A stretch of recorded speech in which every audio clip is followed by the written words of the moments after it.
Teoría de la relatividad especial. ¿Quién la entiende? ¿Qué es eso de que el tiempo se dilata porque estás midiendo un rayo de luz? ¿Cómo se pueden asumir tal cantidad de paradojas? Sobre todo porque hay científicos de renombre y prestigio que la pregonan. Y todos siguen una corriente de pensamiento, en la confianza de que debe ser cierta porque los demás la siguen. Salgamos de esa corriente. Iremos desmantelando una a una las aseveraciones absurdas de la teoría. Y también examinaremos experimentos y casos que dicen confirmarla, probando que no es así.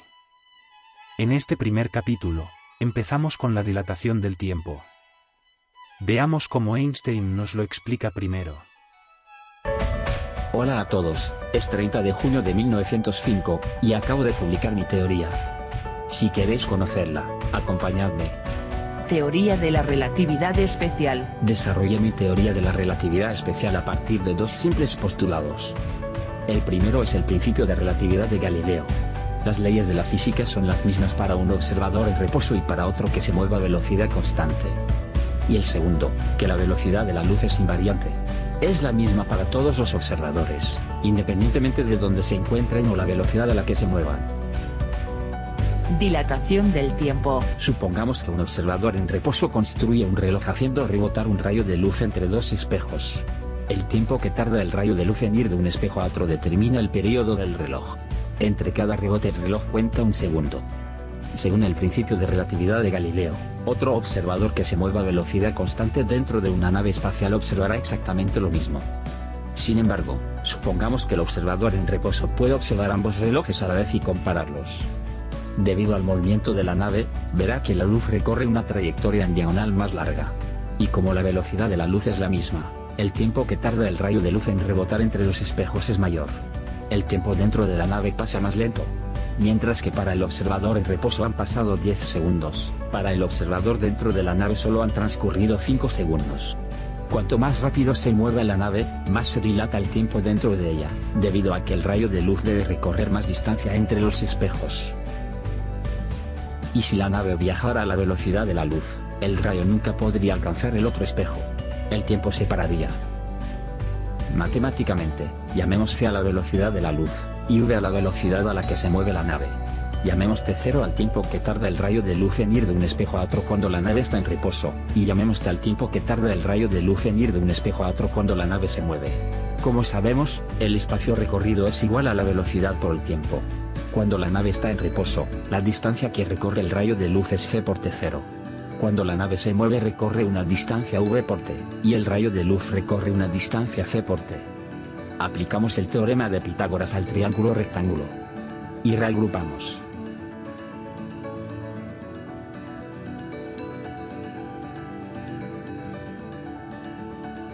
La fórmula obtenida se conoce como dilatación temporal. Y la relación entre los tiempos de ambos observadores se conoce como factor de Lorentz. Gráficamente, a velocidades pequeñas comparadas con la velocidad de la luz, lo que vemos en nuestra vida cotidiana, los tiempos de ambos observadores son los mismos y se cumplen las leyes de Newton. Pero a velocidades cercanas a la velocidad de la luz, el tiempo se dilata y empieza a ir más lento. Y cuanto más rápido nos movamos más lento pasa el tiempo. A la velocidad de la luz, el tiempo se dilata hasta el infinito y se detiene. La velocidad de la luz es la máxima velocidad posible. Es importante ver, aunque Einstein no lo haya mencionado ahora, que el sentido del movimiento no es relevante. Si el cohete hubiera ido en sentido contrario, ese triángulo rectángulo se habría formado igual.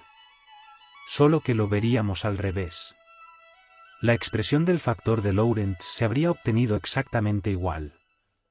Es decir, ese tiempo t del observador siempre es positivo, independientemente del signo que tenga la velocidad. Otra cosa, aunque lo daremos como cierto, el mecanismo de los espejos no funcionaría en el cohete. El rayo se saldría de los espejos. Ahora veamos el truco del almendruco que Einstein nos hace al obtener la expresión del factor de Lorentz. En efecto, dentro de la nave, el recorrido que realiza el rayo que desciende a velocidad c, en un tiempo t sub 0, corresponde al producto c por t sub 0. Desde fuera de la nave, se la ve avanzar a una velocidad v, en el tiempo t, que ha medido el observador al ver el rayo llegar al espejo inferior. La distancia que ha recorrido la nave mientras bajaba el rayo es el producto v por t. Y el trayecto que ve el observador del recorrido de la luz en ese tiempo t, desde que sale del espejo superior hasta que llega al inferior, es esa diagonal que mide el producto c por t. Y esa es toda la base matemática de la dilatación del tiempo, un simple teorema de Pitágoras. Pero esto tiene truco. Ese triángulo rectángulo solamente se obtiene si el rayo de luz se mueve perpendicularmente a la dirección en que se mueve la nave.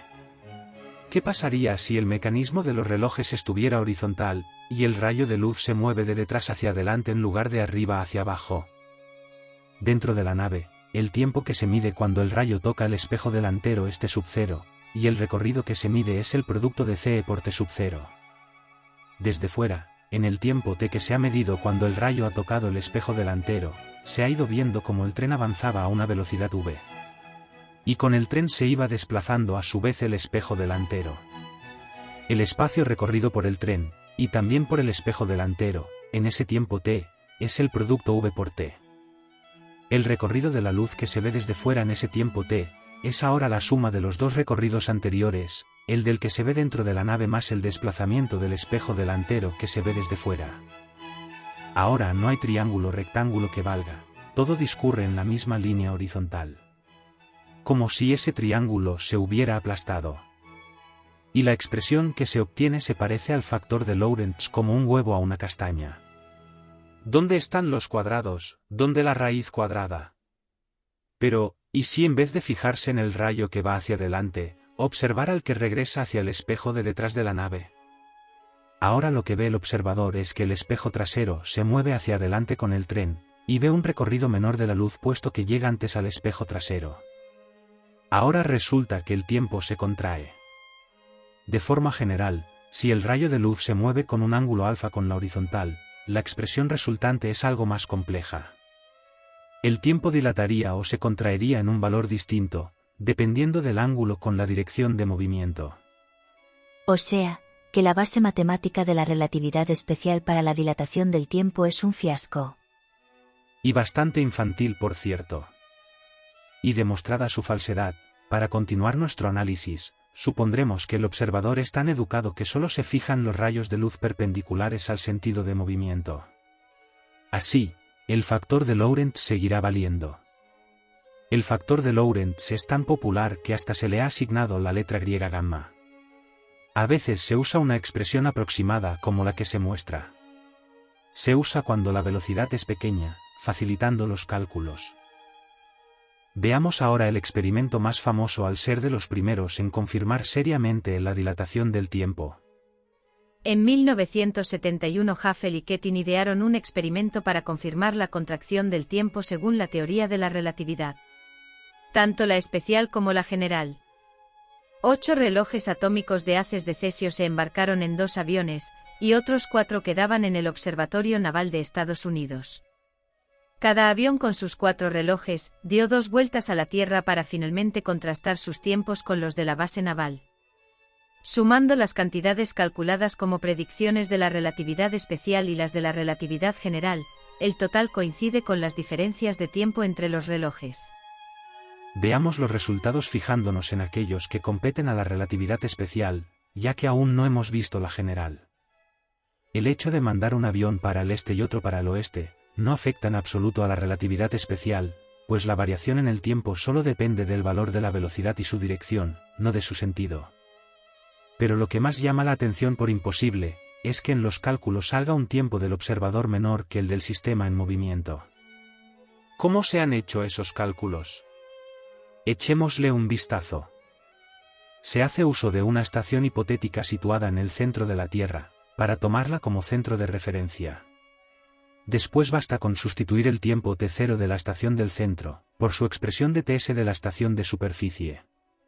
El razonamiento es correcto. Aunque no se entiende muy bien el motivo de usar este artificio. No simplifica los cálculos, y la razón aducida de que así es más inercial no es convincente. Las aproximaciones que se realizan para simplificar los cálculos son razonables.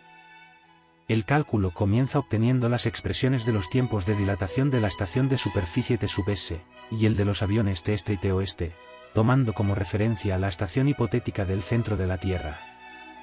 A la velocidad del avión del este se le suma la velocidad debida a la rotación de la Tierra, y a la del oeste se le resta. Esto es correcto.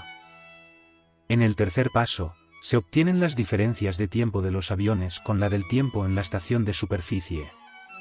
Es correcto para el avión del este, pero no para el del oeste.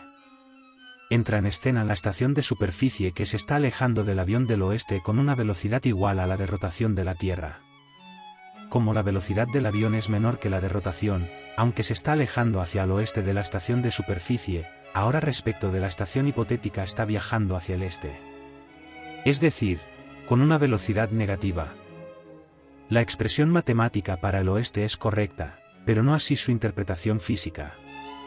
Efectivamente en el numerador hay que obtener esa resta, pero el signo negativo resultante no debe propagarse hacia los tiempos, ya que según la relatividad especial, el tiempo siempre se dilata independientemente del sentido de la velocidad, ya sea positiva, según la ve el observador, o negativa. Lo correcto habría sido calcular el módulo del numerador para evitar malas interpretaciones con este signo. Por último, en dichas expresiones, se sustituye el tiempo t sub 0 de la estación hipotética, por el tiempo t sub s de la estación de superficie.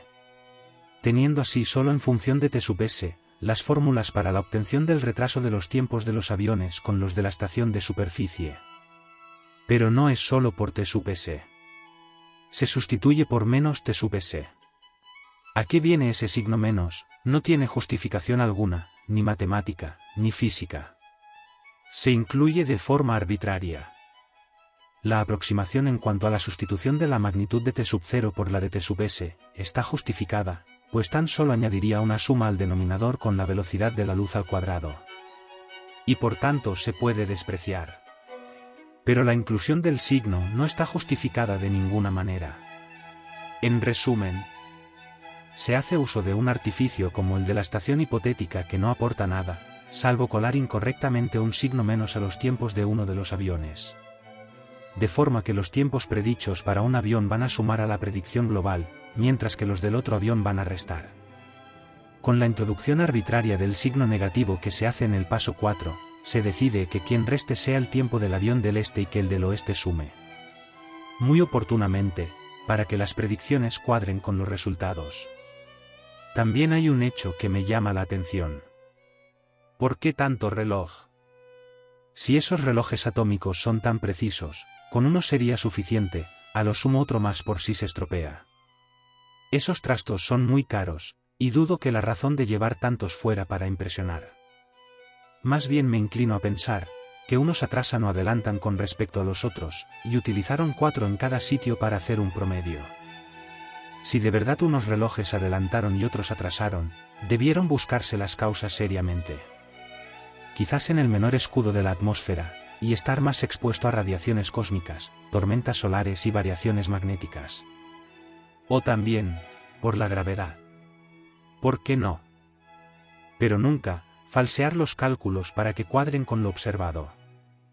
¿Cómo nadie ha visto esto antes? Inexplicable, ¿verdad? Vale, este experimento no es muy fiable.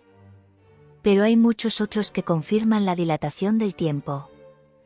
Y veremos los más famosos. Pero eso será en otro vídeo.